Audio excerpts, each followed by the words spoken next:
Деница, това е моят съученик Кристиян. Професията, която избрахме преди 4 години, е администратор в хотелиерството. Тя ни дава възможност за много изяви и реализация в България и в чужбина. Ако трябваше да направя отново своя избор, пак бих избрала това училище и тази професия. Млади приятели, изберете професионална гимназия Михалаки Георгиев. Нашата гимназия, тя е вашия шанс. Аз се казвам Любомир Цветанов, готвач производство на кулинарни изделия и напитки съм в ПГЛХ Михалаки Георгиев. Избрах тази професия преди 3 години, защото има добра реализация в България и чужбина. И искам да се обърна към учениците от 7 и 8 клас, ако искат да дойдат в нашето училище. Аз съм Гергана Петрова от професионална гимназия по облекло и хранене Михалаки Георгиев.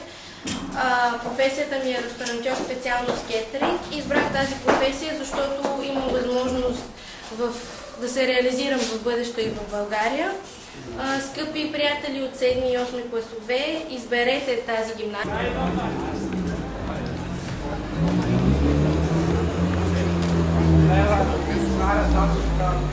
Добре.